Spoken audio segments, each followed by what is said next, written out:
Hello again, Andy with Handy Andy Handyman, and welcome back to a project run through over in the Woodstock area. In this house, goes to show you that if you can spray paint masonite siding if you hand brush the bottom edge.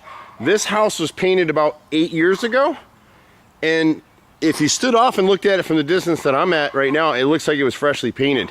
The trim needs to be redone, but the actual masonite siding, which is a cardboard siding, and we do tons of repairs, her siding is in great shape. Now she's probably got 2-3 more years, and then we're gonna have to come in and paint it, because you'll start to see on some of the sides, this side and the other side, where it's starting to spread. You're starting to get lines, we call them lines of degradation or separation in the siding, and it's just, this is 7 layers of cardboard pressed to form a piece of siding, and you won't see it too much, but if you stood at the side, see the shadow, how it gets thicker?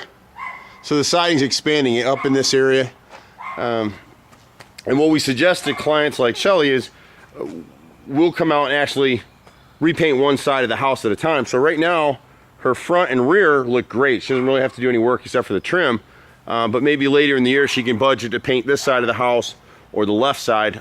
This side, those two sides tend to get the most weather on this orientation. But the house is in good shape. One of the things she got sold on, and every year she does a new project. So last year she put these 6-inch gutters in, which are great. They did a good job there, but then they upsold her on these gutter helmets, and they're junk. And you can see what it's causing. As you go around your house, and you'll see all these videos, time and time again, see all the debris on this gutter? And you can see now on this corner soffit right here, where the light is, see all those lines in there? That's all rotted. And part of it is because the gutters aren't flowing, debris is coming over the top. Some of it's going into the chase behind and getting into the soffit. The downspouts appear to be cleared, but more than likely this outlet cup up here is clogged, and the gutters themselves are clogged with just leaves and stuff, to the point now where she's got little mini trees starting to grow in the gutters. So that soffit is rotted.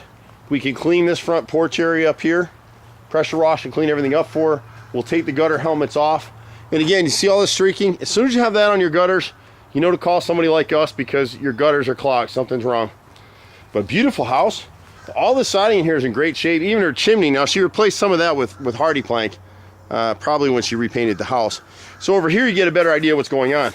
Whoever did the gutters didn't do any kick out flashing. So you see all this streaking running down here?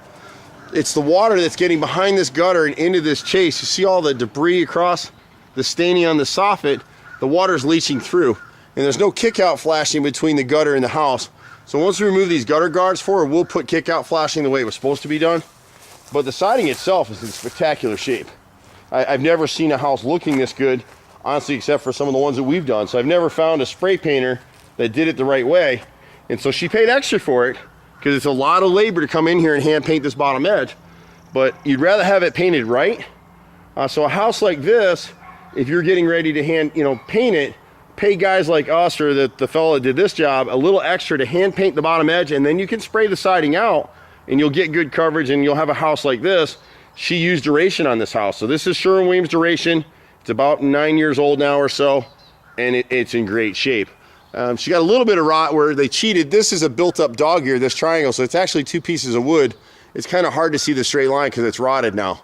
But we'll replace that dog ear, and we'll replace this fascia board where it started to rot again. You can see it in the joint right here. You can't have horizontal cuts, straight cuts like that. They need to be weather cut. And then the mistake that a lot of these guys are making is that because they didn't back prime this wood, a little bit of capillary action sucks water between the shingles and that fascia board, so it's all rotted up through the top up there. But overall, our house is in great shape, and that's what you're looking for. So this side of the house, again, the siding looks great.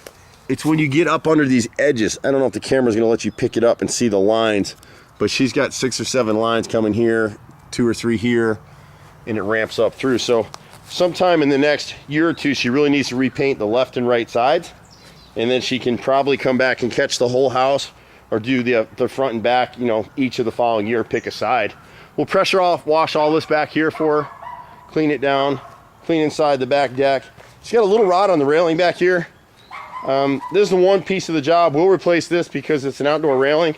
We'll replace this section with pressure treated wood. We'll pull it out and screw it back in. Otherwise, the railing's great. It doesn't meet code, but it looks pretty. There's no reason to change it out. We'll clean all the mold and mildew and repaint this section.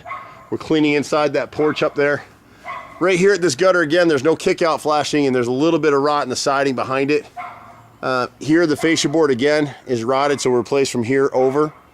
Somebody came in and the metal trimming you see underneath this roof right here, they did some repairs for her. That's drip guard. If they had it on the front over there, it wouldn't have rotted out. At this gutter again, we'll add in the kick out flashing. We'll repaint the trim all the way around. Just the trim on this one. But see how nice the siding is back here? But you can see all the debris clogging in our gutters. And that's what starts costing you money. The thing to remember in our industry, if anybody, me, Mickey Mouse, whoever comes out to bid your work, if they tell you anything's maintenance free, just shake hands and walk away. We had so many people 20 years ago telling everybody vinyl siding was maintenance free. It's not. Yeah, it delaminates, it warps, it fades, it chalks. There's all kind of issues with it. So 20 years ago, there were 100 suppliers of vinyl siding in Metro Atlanta. Now there's like 2. Because nobody uses it. Everyone's using hardy plank now, or Nietzsche siding. Here the guys will run through the house and you can see where the butt joints where 2 pieces come together are separated. Once the house is cleared, we'll clear caulk that, and that'll set up just fine until she's ready to paint. We do so many of these projects. We're all over Metro Atlanta. It's me, my brother, and a crew of about 30. Do a little bit of everything, anything except swimming pools and air conditioning. I'm in that truck often, and now we're switching me to a van with a driver so we can get around a little more easily around Metro Atlanta. And then look for our new company, our new division, Handy Andy On Demand, for all the little stuff. So you can book 2 hours in advance, prepay for those hours. The guys come out prepared to do some work, and we go from there. You reach us at 770-912-2829. I'm Andy. See you at the next house. Bye for now.